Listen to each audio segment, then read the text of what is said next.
Bismillahirrahmanirrahim. My dear students, Assalamu alaikum. Dear students, in the previous lecture, we have discussed about the goodness of fit tests, and we did with this test with two distributions, that was Poisson distribution and binomial distribution. So today I will take an example from normal distribution and we will do the same test, and then we will move forward for independence or homogeneity tests. तो एक example है, मैं solve करता हूँ कि suppose अगर normal distribution हो, normal distribution has two parameters mu and sigma. It means we have to estimate these two parameters. Now the degrees of freedom will be k minus 1 minus the number of parameters estimated, and they can be 2. So k minus 1 minus 2. Understand? So I will take an example. The example is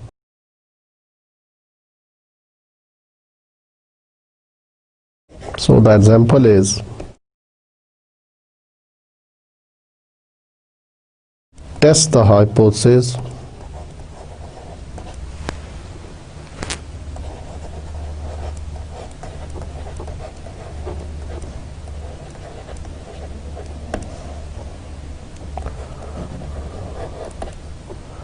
that the following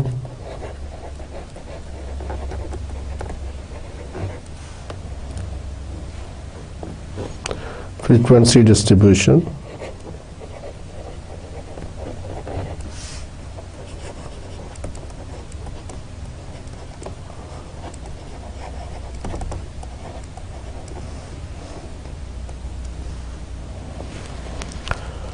follows a normal distribution.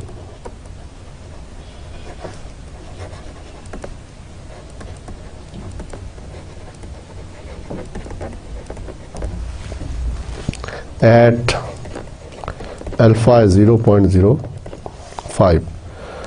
तो ये जी 10 से लेकर 12 पहला interval है, फिर 12 से 14 है, next 14 से 16, नेक्स्ट 16 से 18, and the next 18 से 20, and next 20 to 22,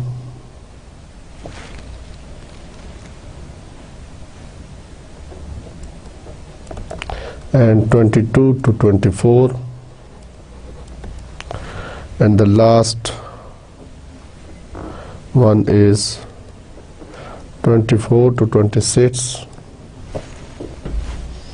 and the last is 26 to onward, infinity कर ले आप.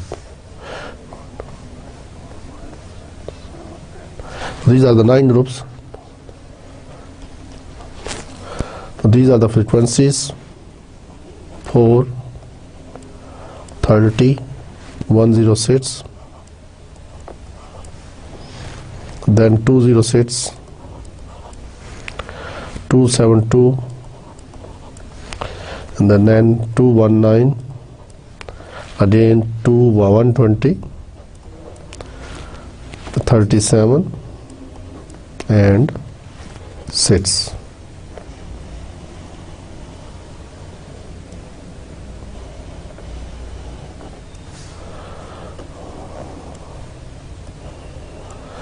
So these are the class limits. क्या you can take your intervals.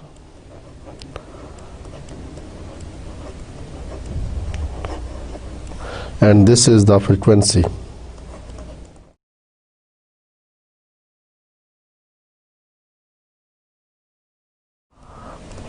F बोल देते हैं.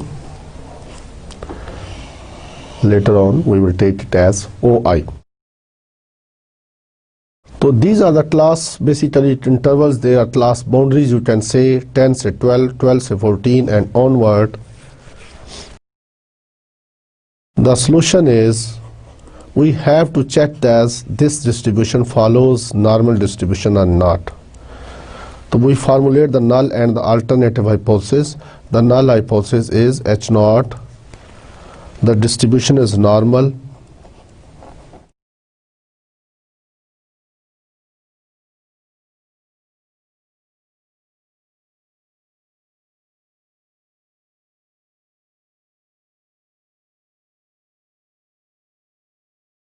अब नॉर्मल के दो पैरामीटर होते हैं with mu and sigma, they are unknown, ठीक है, with mu and sigma square.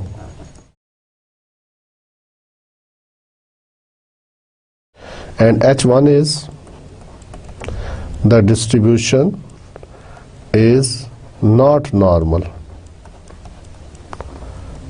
with mu and sigma. Given alpha is equal to 0.05, दिया हुआ है. The test statistic to be used is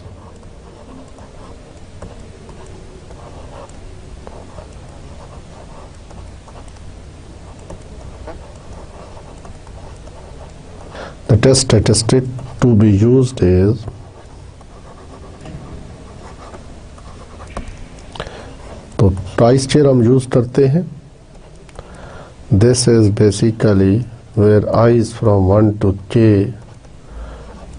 OI minus EI whole square divided by EI follows tri-square distribution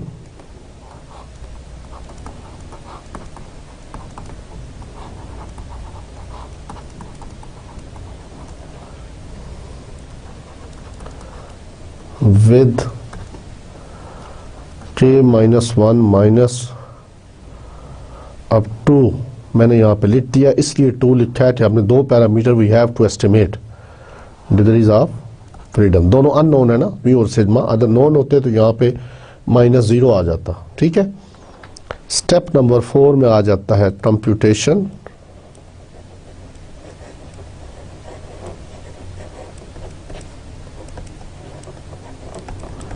ji computation. तो computation में हमें क्या करना है, first we have to find the observed frequency. अब आप ध्यान में रखिए, इस चीज़ को जहन में रखिए कि पाइसान के अंदर हमारे पास पाइसान प्रोबेबिलिटी फंक्शन था तो हमने प्रोबेबिलिटीज फाइंड कर ली. इसी तरह बाइनोमियल के अंदर हमारे पास बाइनोमियल का प्रोबेबिलिटी फंक्शन था तो हमने उसकी प्रोबेबिलिटीज फाइंड कर ली because they are discrete case. और कंटिन्यूस केस में क्या होता है, दो लिमिट्स के दरमियान हमें एरिया दिया होता है, दो limits, always in the two limits. So हम करेंगे क्या, हम जो सैंपल डाटा में दिया हुआ है इसका मीन और वेरिएंस निकालेंगे और उसको स्टैंडर्डाइज वेरिएबल में चेंज कर देंगे z के अंदर.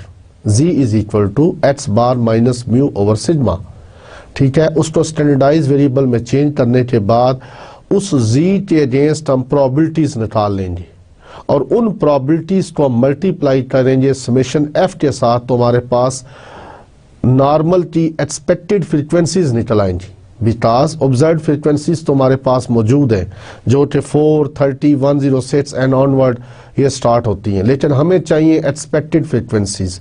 एक्सपेक्टेड फ्रीक्वेंसीज के लिए हमें चाहिए प्रोबेबिलिटीज और प्रोबेबिलिटीज को मल्टीप्लाई करेंगे कैपिटल N या समेशन f के साथ, तो वहाँ से हमारे पास एक्सपेक्टेड फ्रीक्वेंसीज निकलेंगी. अंडरस्टैंड. तो इसको कंप्यूटेशन में हम क्या करेंगे, सबसे पहला काम हमने क्या करना है, हमने इस डाटा का मीन और वेरिएंस निकालना है, ठीक है. तो इस डाटा का मीन और वेरिएंस कैसे निकलेगा, सपोज ये देखें, तो इसका मीन निकालने के लिए हमारे पास क्लास लिमिट इंटरवल्स दिए हुए, उसके मिड पॉइंट निकाल लें आप पहले,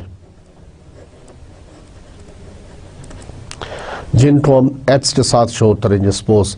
तो मिड पॉइंट पहला क्या होगा, 10 + 12 जी 22 डिवाइडेड बाई 2 11. नेक्स्ट क्या होना चाहिए, 2 ऐड करें तो 13 15.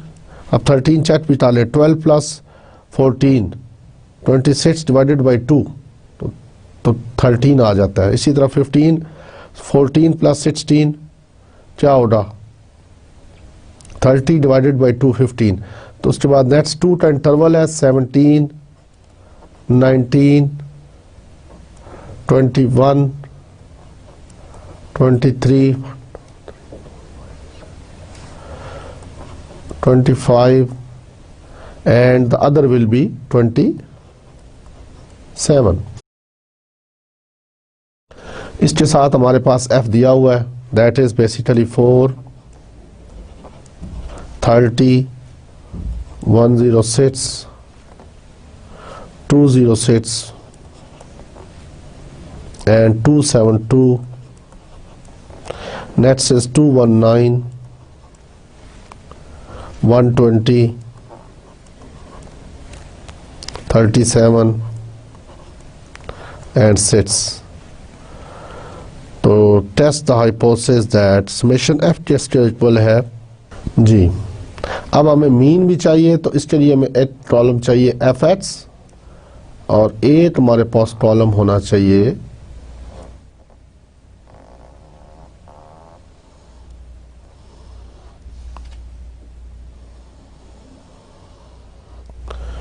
ये हमारे पास समेशन एफ आएगा यहाँ पर और 8 कॉलम में समेशन एफ एक्स और 8 एफ एक्स स्क्वायर, ये वेरिएंस के लिए है। ठीक है जी।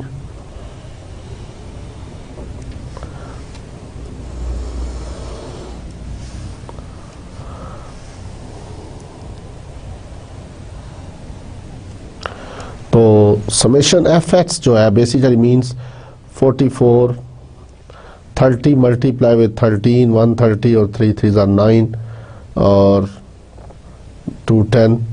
ठीक है, तो ये आप कॉलम कंप्लीट कर लें।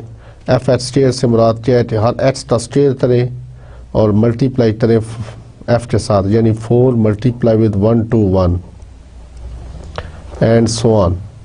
तो ये आप कॉलम कंप्लीट करें तो तमाम वैल्यूज का ये जो समेशन हो रहा है यहाँ समेशन एफ एक्स हो रहा, इस तरफ समेशन एफ एक्स स्क्वायर हो रहा। ठीक है, अब आप देखें कि मीन जस्ट इक्वल है, X bar is equal to summation F X over summation F. ठीक है, तो this is basically summation F X क्या 19140 और ये वैल्यूज कितनी है जी, चेक करें ज़रा 1000।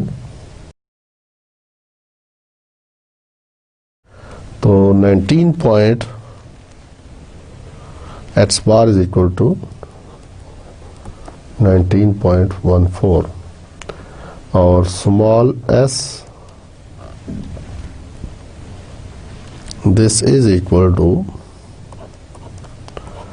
Summation x minus x bar और साथ ये मल्टीप्लाई होता है f divided by summation F. ठीक है जी, और इसको जब आप सिंप्लीफाई करेंगे तो दिस फार्मूला बिकम्स यानी summation F x minus x bar whole square this is equal to summation F x square minus summation F x whole का square divided by summation F. ठीक है, ये इसके इक्वल है। तो ये सिंप्लीफाई हो रहा है, ये वैल्यूज पुट होंगी, तो सिंप्लीफाई होने के बाद ये जो वैल्यू है समेशन एफ एक्स स्क्वायर की वैल्यू क्या है, दिस इज बेसिकली 374,688। ठीक है, इनको यहाँ पुट करें और उसके बाद मल्टीप्लाई करें, तो मल्टीप्लाई होने के बाद ये आंसर आ रहा है जी, इसका एस की वैल्यू आ रही है, इसका अंडर रूट भी है,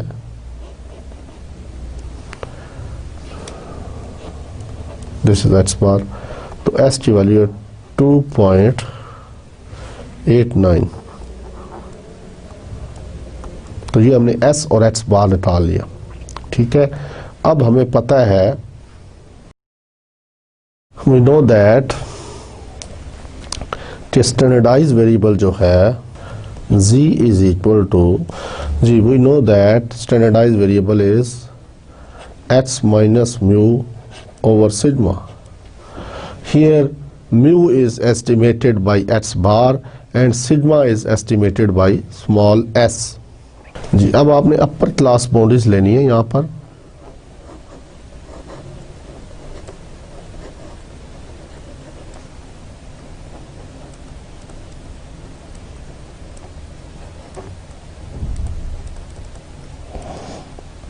which is 12,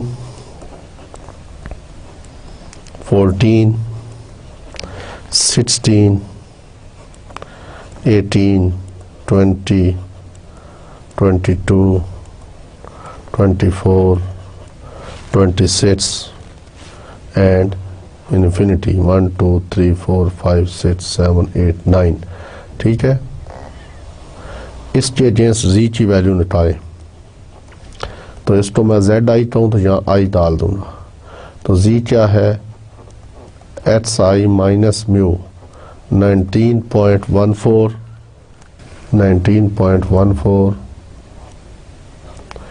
divided by s that is 2.89. ठीक है, तो h की value this h is basically upper class boundary, so put करें इसमें से 12 minus 19.14 divided by 2.89, it will become minus 2.49. इसी तरह आप नेक्स्ट 14 पुट करेंगे, उसके बाद 16, यहाँ वैल्यूज पार्टी वही चीज़ है, तो नेक्स्ट वैल्यू क्या आएगी, दिस विल बिकम 14 के अगेंस्ट आएगी माइनस 1.78, 16 के अगेंस्ट है 1.09 जी, 18 के अगेंस्ट वैल्यू है माइनस 0.39 और 20 के अगेंस्ट है 0.3 पॉजिटिव साइन के साथ 0.30, 22 है 0.99, 24 पर है 1.68 और 26 पर है 2.37. तो जब इन्फिनिटी लेंगे तो यहाँ पे वैल्यू क्या आएगी, इन्फिनिटी. तो ये हमने z की वैल्यूज निकाल ली. अब हम प्रोबेबिलिटीज निकालेंगे.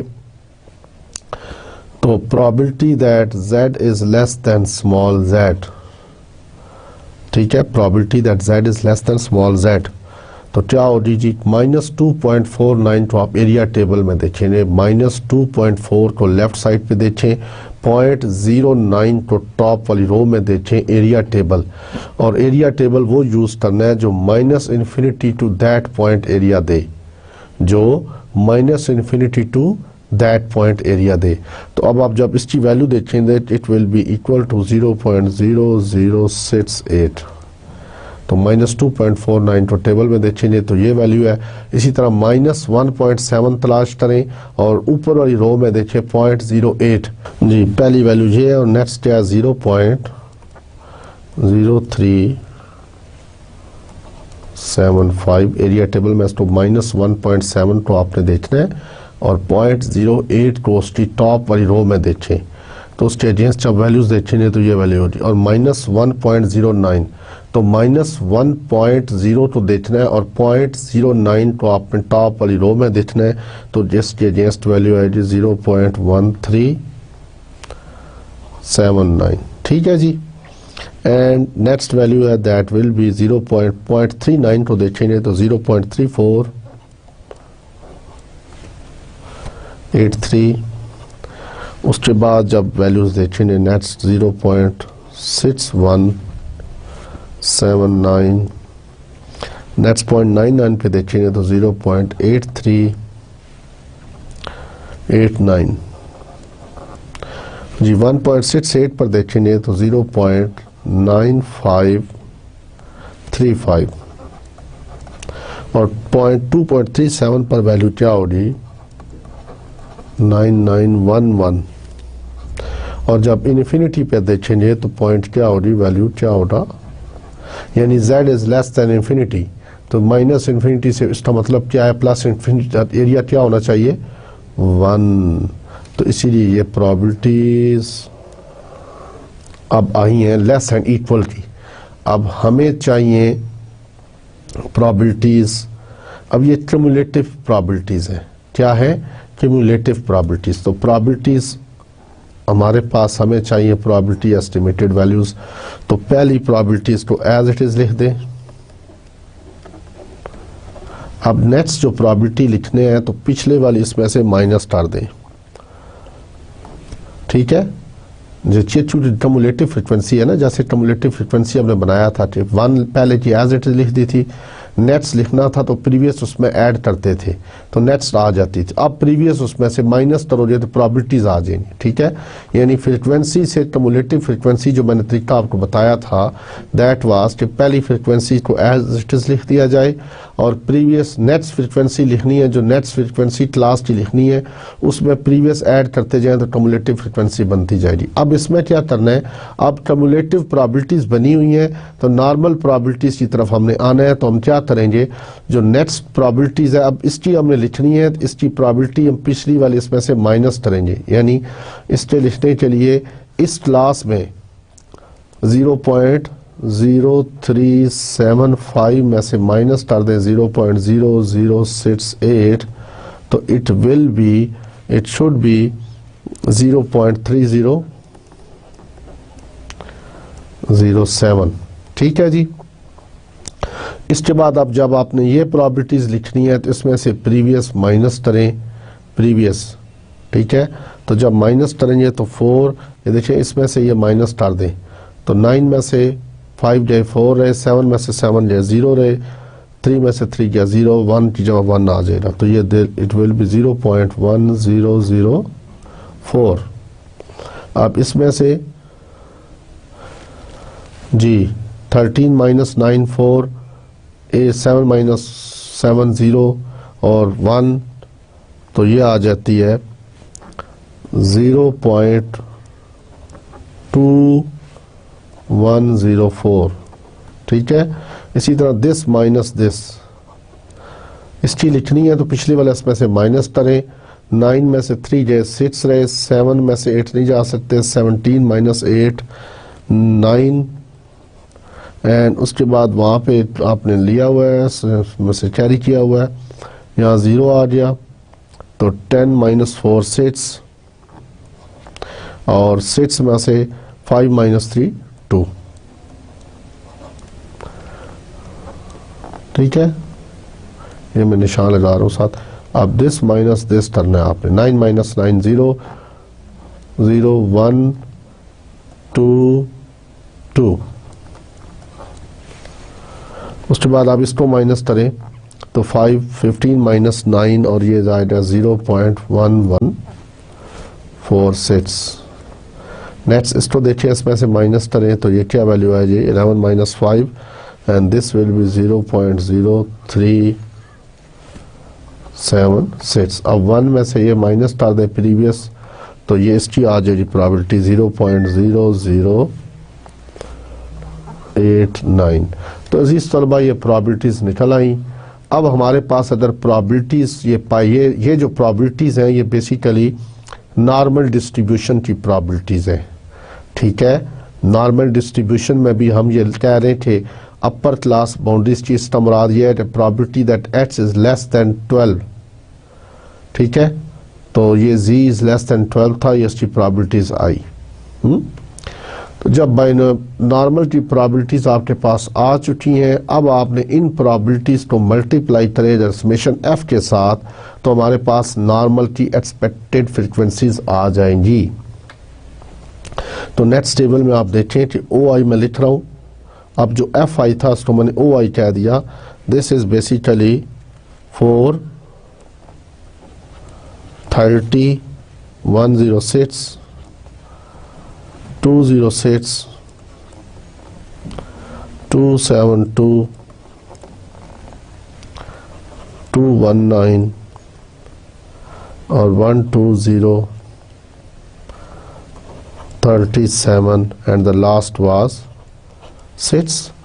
अब आपके पास समेशन f क्या था यानी 1000 multiply with p hat i, this is equal to e i. आप समझ आया आपको? तो ई आई हमने कैसे निकाला है? तो ई आई की वैल्यू क्या आएगी? पहली प्रोबेबिलिटी जब मल्टीप्लाई करेंगे तो दिस विल बी 6.8, नेट्स 30.7 जी। उसके बाद क्या 1100.4 210.4 269.6 and 221.0, that says 114.6 37.6 and the net is 8.9। तो अब आपको चाहिए ओ आई माइनस ई आई, इस सारे का लेना स्क्वायर और डिवाइडेड बाई ई आई, यानी कि 4 माइनस 6.8 इसका जो आंसर आएगा उसको स्क्वायर लेंगे और फिर इसको डिवाइड करेंगे 6.8 पर, तो आंसर क्या आना चाहिए? 1.147। इसी तरह 30 माइनस 30.7 इसका ले लें स्क्वायर और डिवाइडेड बाई 30.7, तो दिस शुड बी 0.016।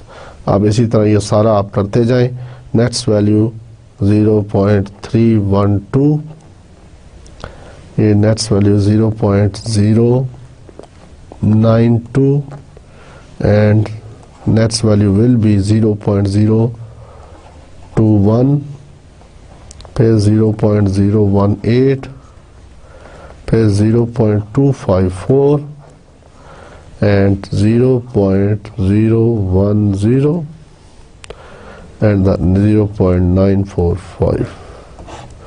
इनको आप ऐड करें, सबको ऐड करते जाएं, सब वैल्यूज ऐड होने के बाद तो ऐड करें 1.147 plus this and tri state की वैल्यू क्या आएगी? 2.815।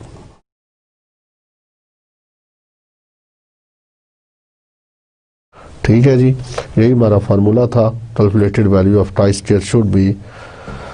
अच्छा, अब आप देखिए 9 कैटेगरीज हैं, तो अब नेक्स्ट स्टेप क्या होता है हमारा? 5th स्टेप क्या? The theoretical region. The theoretical region is chi-square is greater than or equal to chi-square alpha with k minus 1 minus 2 मैंने लिख दिया, इसलिए हमने we have found 2 parameters, तो इसकी वैल्यू पुट करें तो ये आ जाएगा chi-square अल्फा की वैल्यू क्या? 0.05। k की वैल्यू क्या थी? 9 कैटेगरीज है, तो 9 माइनस 3 6, तो ये टेबल वैल्यू देखिए 9 माइनस 6 पर क्या वैल्यूज आती है? तो दिस इज बेसिकली 12.59। तो ट्राई स्टेट के टेबल में आप देखें डिग्रीज ऑफ फ्रीडम और 0.05 के अगेंस्ट क्या है जी वैल्यू? 12.59। इससे मुराद है कि हमारा हाइपोथेसिस कुछ इस तरह का बन रहा है, इसमें रीजन ये वैल्यू जो है दैट इज बेसिकली 12.59। यहाँ पर अल्फा है 0.5 एंड दिस इज 0.95। ये 0 से लेकर इन्फिनिटी तक जा रहा है अप टू। ठीक है जी, तो अब इस पॉइंट के ऊपर अगर वैल्यूज इससे बड़ी हो जाती तो हाइपोथेसिस क्या होता? रिजेक्ट। इससे छोटी है तो ये हमारी वैल्यू यहाँ पे कहीं लाइट आ रही है। तो conclusion,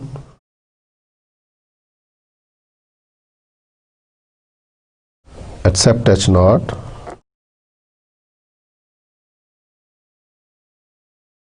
and conclude that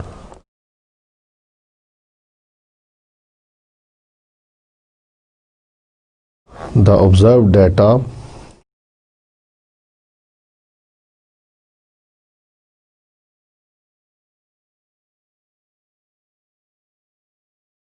follows normal distribution।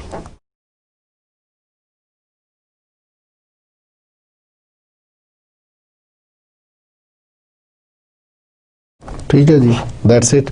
तो ये हमारा ये क्वेश्चन कंप्लीट हुआ।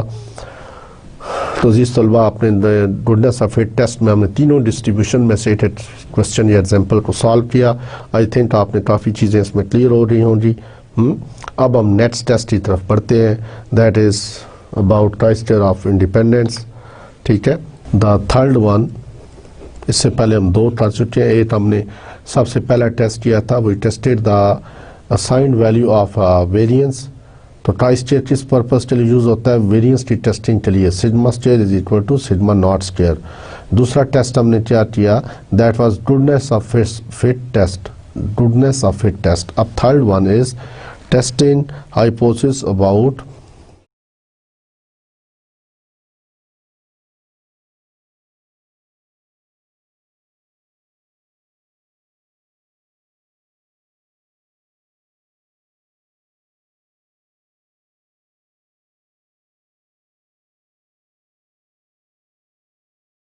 independence of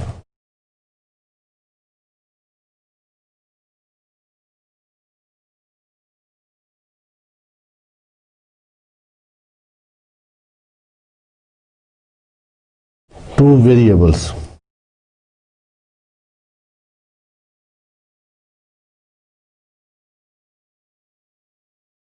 ठीक है जी तलबा, अब यानी दो वेरिएबल्स के दरमियान अगर आपने इंडिपेंडेंस चेक करनी है, suppose we have two quantitative या क्वालिटेटिव वेरिएबल्स हैं और हमने उसके दरमियान इंडिपेंडेंस देखनी है, तो वो यूज़ ट्राइस्टेयर। और इसमें भी वो फार्मूला वही यूज़ करते हैं, o i minus E i divided by e i, और ओ आई माइनस ई आई ट्राइस्टेयर होगा, सम लेंगे। ठीक है, अब डिफरेंस सिर्फ ये है कि इसके अंदर जो चीज़ चेंज आएगी कि इसकी एक्सपेक्टेड फ्रिक्वेंसीज कैसे निकाली जाएंगी। ठीक है, तो ये मेन काम था उसका, एक्सपेक्टेड फ्रिक्वेंसीज का निकालने का तरीका क्या है। बाकी फार्मूला हमारा वही होगा, और उसके अलावा हाइपोथेसिस क्या होगा कि we state our hypothesis that there is independence between the two attributes or two variables. तो हमारा एच नॉट प्रोसीजर में क्या है ये,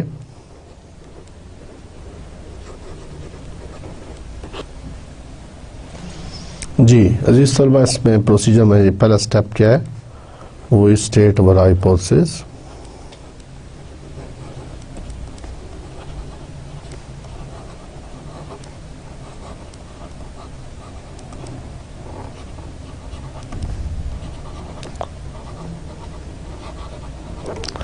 तो हाइपोथेसिस क्या होता है, H not the two variables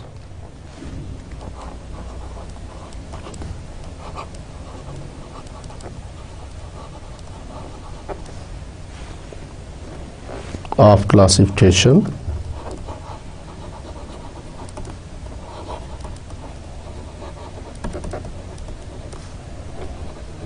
are independent।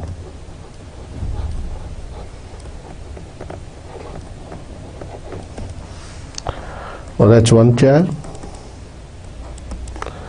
the two variables of classification are not independent। जब not independent means they are dependent or associated, are associated। ठीक है, इसी तरह चूज और गिवन जो भी चीज होगी अल्फा। थर्ड स्टेप वही है जो ऑलरेडी हम use, the test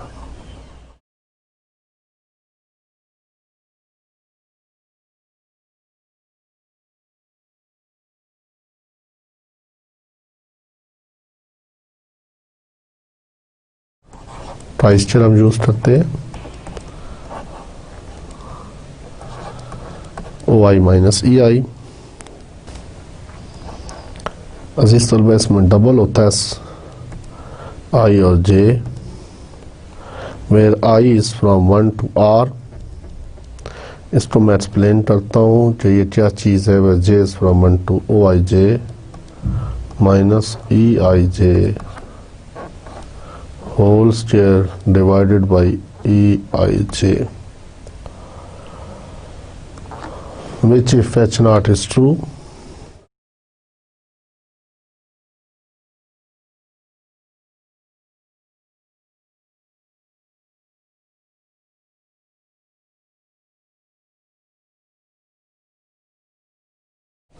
has an approximate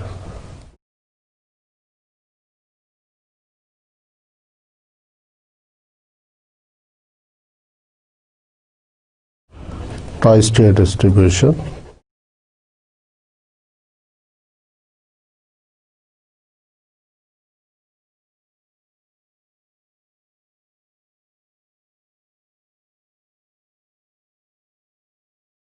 with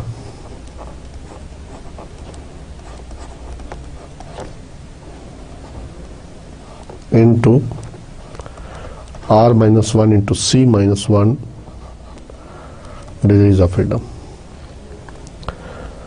तो स्टेप नंबर 4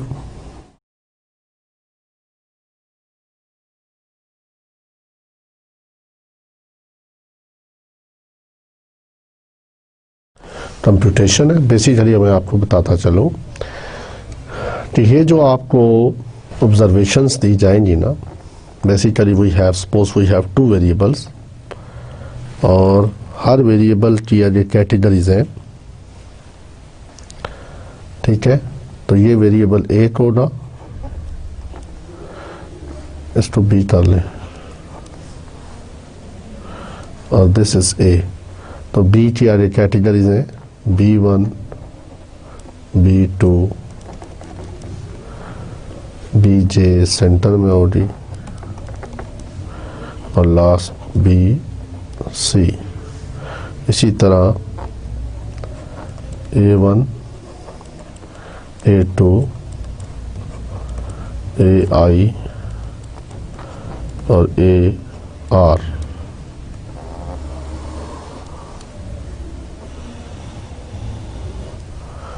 तो डियर स्टूडेंट्स, ये टेबल की फॉर्म दी होगी और this observation is called OI। तो OI11 OI12 O1J तो O1C।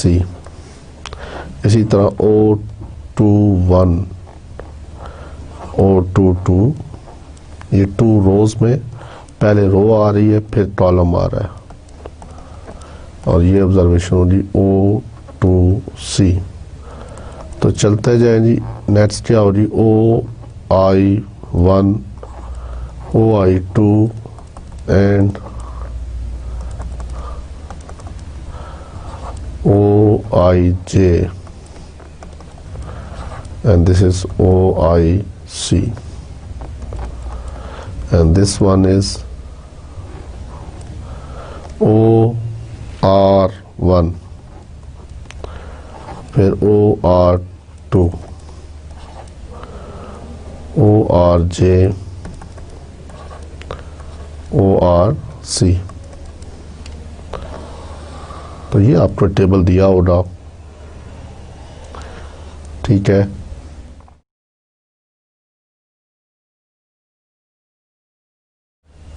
इस टेबल को हम बोलते हैं, ये जो टेबल है, this particular table is called R×C contingency table.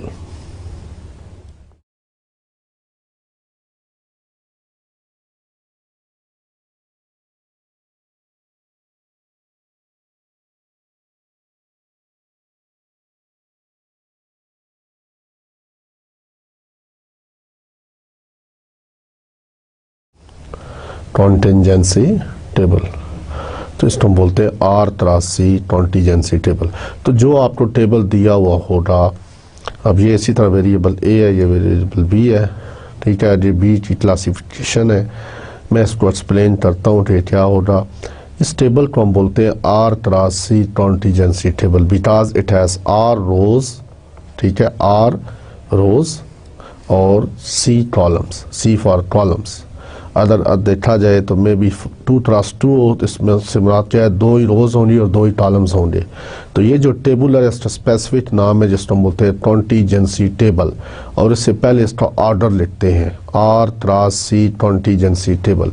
अब मैं ये आपको बताऊंगा कि ये टेबल कैसे बनता, ठीक है। इंशाल्लाह ये नेक्स्ट लेक्चर में इस चीज़ को एक्सप्लेन किया जाएगा। जब हम SPSS करेंगे तो वहाँ पर मैं एक एग्जांपल लूँगा, एक रियल लाइफ डेटा लेकर उसको SPSS पे सॉल्व करेंगे और वहाँ पे आपको इसकी मज़ीद समझ आएगी। यहाँ पर आप सिर्फ इस चीज़ को ध्यान में रखिए कि ये टेबल जो ऑब्जर्वेशंस दी हुई हैं, ये ऑब्जर्वेशंस हमने कैसे ली, ये हमारे पास ऑब्जर्वेशंस हैं। सपोज़ अगर मैं यहाँ पे लेता हूँ, इस साइड पर मैं लेता हूँ लंग्स कैंसर या ब्लड टाइप और कोई डिजीज़ लेता हूँ, ठीक है। यहाँ पर ये A1 से मुराद क्या है, O पॉजिटिव है, A2 से मुराद क्या है, O नेगेटिव है, इसी तरह A3 ले लें, AB पॉजिटिव। इस तरह इसकी ब्लड की एडिट टाइप्स होंगी, ठीक है। 2 या 3 टाइप्स की ब्लड क्या नाम है बीमारियां जो हैं, डिजीज़, उनके नाम होंगे। B1 एक बीमारी है, B2 दूसरी है, B3 तीसरी है, उसी ब्लड से रिलेटेड जो होंगी। Now we want to see is there independence between these two variables. अगर मैं इसको 2 क्लास 3 ले लूँ तो लेफ्ट साइड पे मैं ले सकता हूँ स्मोकिंग एंड नॉन स्मोकिंग, और जो कॉलम्स में मैं ले सकता हूँ लंग्स कैंसर। अब लंग्स कैंसर में भी 3-4 स्टेजेस ले लें, स्टेज 1, स्टेज 2, स्टेज 3, ठीक है। या टीबी का आप एग्जांपल ले लें तो टीबी में भी स्टेजेस होती हैं 2, 3, 4। तो आप स्मोकिंग और टीबी के दरमियान, टीबी ट्यूबरक्लोसिस, इसके दरमियान रिलेशनशिप देखना चाह रहे हैं तो लेफ्ट साइड पे जो है A1 is equal to smoking है और A2 आप ले लें नॉन स्मोकिंग। इसी तरह B1, B2 और B3, these are the 3 stages of TB. Now you want to see is there any relationship या is there independence between these types of stages and smoking. Smoking और TB की जो stages हैं या TB है, इसके दरमियान इंडिपेंडेंस है या नहीं है, ये आप देखना चाह रहे हो। तो अब आपने सपोज 30 पेशेंट्स को आपने का डाटा लिया, तो आपने क्या किया, उससे क्वेश्चन पूछा होगा कि आप स्मोकिंग करते हैं, हाँ जी हाँ ना में जवाब दिया होगा। उस स्टेज आपने कौन सी स्टेज है आपने उसको टिक कर दिया, ठीक है। आपके पास एक क्वेश्चनर आ गया। अब इसी तरह दूसरा क्वेश्चनर आपने लिया, किसी और से पूछा, उन स्मोकर और नॉन स्मोकर और इसके अलावा और इंफॉर्मेशन आपने ली, उसके बाद आपने उसको फीड कर दिया। अब वो फीडिंग करने के बाद ये ऑब्जर्व फ्रिक्वेंसीज बनेंगे टेबल हमारे पास। अब O11 से मुराद क्या है कि बंदा स्मोकर भी है और उसको टाइप 1 बीमारी है, तो वो इसमें ऐड होता जाएगा। इसमें अब में भी 10, 15, 20 बंदे हैं, जितने भी आदमी हैं वो सारे इसमें ऐड होंगे। अभी जब हम एक्सरसाइज की तरफ जाएंगे, क्वेश्चन सॉल्व करेंगे, तो आपको इसकी समझ आएगी, ठीक है। तो यहाँ तक आप इस टेबल को समझिए। इस टेबल को हम बोलते हैं contingency table because it is called R cross C contingency table. R means rows, C means columns. कितनी रोज हैं और कितने कॉलम्स हैं दोनों को मल्टीप्लाई करें, ठीक है, तो ये कॉन्टीजेंसी टेबल चलाता है। इसके अलावा यहाँ पे इसके टोटल्स आते हैं, यहाँ पे टोटल्स आ जाएंगे, इसी तरह से टोटल्स आ जाएंगे। तो ये दिस सारे ऐड होने के बाद यहाँ पे B1 का टोटल आएगा। टोटल तो मैं इस ब्रैकेट से शो कर रहा हूँ। इसी तरह B2 का टोटल आएगा, तो ये ब्रैकेट लग गई, और ये BJ का टोटल है। इसी तरह BC का टोटल है। तो टोटल चली मैंने ब्रैकेट्स, ये A1 का टोटल है, A2 का टोटल, AI का टोटल और AR का टोटल, यानी इस रो का टोटल। और ये सारा टोटल जब ऐड करेंगे, दिस इज कॉल्ड N, यानी दिस प्लस दिस करते जाए। या ये रो में देखें, इधर देखें, बात एक ही है, टोटल N आ जाएगा। तो आपके पास टोटल बंदे जितने थे, जितने क्वेश्चनर कितने थे, कितने पेशेंट्स थे, 30 है, 300 है, 1000 है, तो ये 1000 के इक्वल आ जाएगा। तो ये इसको हम कैटेगराइज कर लेंगे इस तरह। अब आपने करना क्या है कि ये आपको ऑब्जर्व फ्रिक्वेंसी दी हुई है, ये वही है जो फार्मूले में यूज़ की हुई है, OI, जिसको मैंने OIJ कर दिया। OIJ यानी OIJ से मुराद क्या है कि I से मुराद क्या है, कौन सी रो है, और जो सेकंड वाली टर्म है उससे मुराद कौन सा कॉलम है। अब ये जो है इससे मुराद क्या है कि सेकंड रो है और jth कॉलम है। इससे मुराद क्या है कि ith रो है और सेकंड कॉलम है, ठीक है। OI2 से ये मुराद है। तो ये आपको टेबल दिया होगा, जो टेबल के अंदर फ्रिक्वेंसीज दी हुई हैं ये हमारी OI कहलाएंगी, ठीक है। अब हमने एक्सपेक्टेड फ्रीक्वेंसीज निकालनी है, तो इससे पहले तो गुडनेस ऑफ फिट में तभी पाइसान वाली प्रोबेबिलिटी से निकालते रहे, तभी बाइनोमियल से, और तभी हमने नॉर्मल को यूज़ किया। अब यहाँ पर एक्सपेक्टेड फ्रीक्वेंसी सपोज आपने निकालनी है O11 की। सपोज आपने ये जो है इसको मैं सर्कल कर रहा हूँ, इसकी आपने एक्सपेक्टेड फ्रीक्वेंसी निकालनी है। तो अब मैं इसका कलर दे रहा हूँ डिफरेंट। तो इसके डिवाइज़र में जो टोटल है इस पे आ जाए ये, और इसके डिवाइज़र में कह रहा हूँ इसी के कॉलम की बेस में जो टोटल है, और इसकी जो रो में टोटल है ये वाले टोटल, जिनको मैंने सर्कल कर दिया है। ठीक है, इन दोनों को मल्टीप्लाई करें। ठीक है, मल्टीप्लाई क्या होगा, A1 का टोटल मल्टीप्लाई विद B1 का टोटल और डिवाइडेड बाई n, तो ये आ जाएगी E11। क्या आ जाएगी, E11। अब इसी तरह आपने O2 की निकालनी है। अब मैं कलर चेंज कर रहा हूँ आपको समझ आ जाए।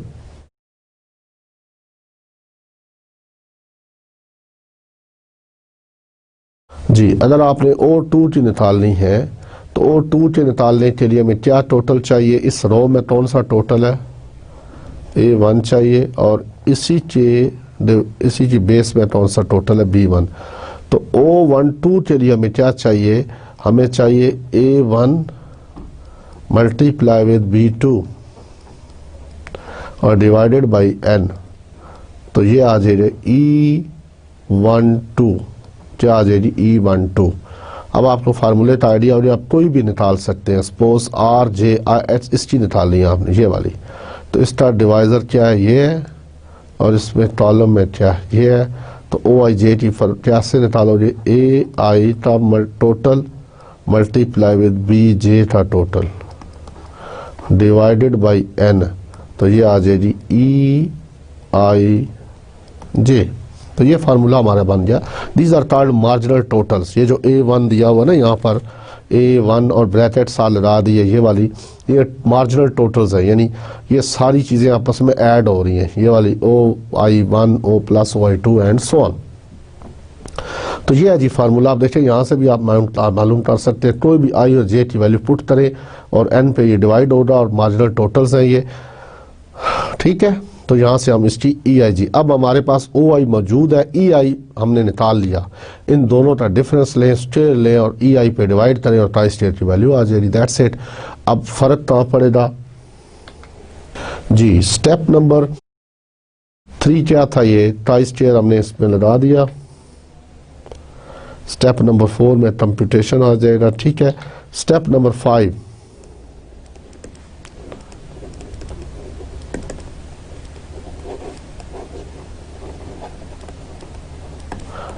so the critical region is chi square is greater and equal to chi square alpha। अब डिग्रीज ऑफ फ्रीडम क्या है, R-1 इंटू मल्टीप्लाई हो रहा है C-1, ये डिग्रीज ऑफ फ्रीडम होगी। वही जो हमारा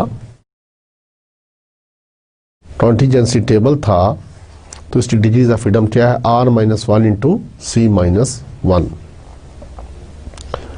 और लास्ट स्टेप है कंक्लूजन। ठीक है, if the computed value falls in acceptance region accept it, otherwise reject it. जी अजीज तलबा, तो आपने देखा कि मैंने 2x2 कॉन्टिजेंसी टेबल और इसके अलावा R×C कॉन्टिजेंसी टेबल की बात की, और we use this table for testing the independence of two attributes or two variables of classification। ठीक है, तो ये टेबल और ये टाई स्टेयर का फार्मूला जो हमने लिखा है, we can use it for testing the variables of classification as independent। दो वेरिएबल्स क्या है, इंडिपेंडेंट है या नहीं है, इसके दरमियान हम इंडिपेंडेंस चेक करते हैं। ठीक है, तो अब नेक्स्ट लेक्चर के अंदर हम इसमें से एक एग्जांपल लेंगे और उसको सॉल्व करेंगे, and we will test the independence of two attributes और टू वेरिएबल्स। अंडरस्टैंड। तो इसके साथ ही मैं इस लेक्चर को यहाँ पे ख़त्म करता हूँ। गुड लक एंड अल्लाह हाफिज़।